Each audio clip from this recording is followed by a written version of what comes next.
SIR নিয়ে যারা বিরোধিতা করছে তাদেরকে নিয়ে আমি দুটো তিনটে ভিডিও করেছিলাম। তা একটা ভিডিওয়ে আজকেই দেখলাম, একটা ভিডিওয়ে মোটামুটি ওই প্রায় 500 মতো কমেন্টস। তার মধ্যে দুটো তিনটে কমেন্টস আমার কোনো মুসলমান ভাই বা বন্ধুরাই করেছে, নাম দেখে যেটা বুঝতে পারলাম। তারা বলতে চাইছে তুই হলো একটা মোদির দালাল, তুই হলো বিজেপির দালাল। তাদের উদ্দেশ্যে আমি বলছি, দেখো ভাই, রাজনীতি জগতে, আমাদের পশ্চিমবাংলায় বলো, টোটাল রাজনীতি জগতে আমার একজন পছন্দের মানুষকে জানো তো? তোমাদের মুসলমান ঘরেরই সন্তান নওশাদ সিদ্দিকী।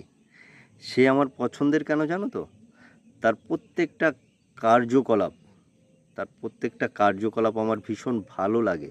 সে অন্যায়কে সাপোর্ট করে না, সে ধর্ম নিয়ে কোনো রাজনীতি করে না। সেই কারণে নওশাদ সিদ্দিকী রাজনৈতিক জগতে আমার একজন আইকন ব্যক্তি। তাহলে কি বলবে তুমি? আমি কি সিপিএমেরও দালাল?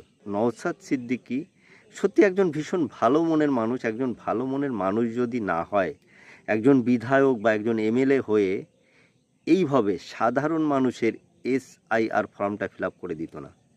আমি মন থেকে জানাই নওশাদ সিদ্দিকীকে অনেক অনেক ভালোবাসা। সিনিও কিন্তু একজন মুসলিম ঘরেরই ছেলে। তাই নিজেকে এমনভাবে তৈরি করা উচিত, কোন ঘরের ছেলে সেটা বিষয় না, তাকে তার কার্যকলাপে প্রত্যেকে যাতে ভালোবাসে, আমার মনে হয় সেটা করা উচিত। তবে একটা মানুষ সবার কাছে প্রিয় হতে পারে না, এটাই স্বাভাবিক।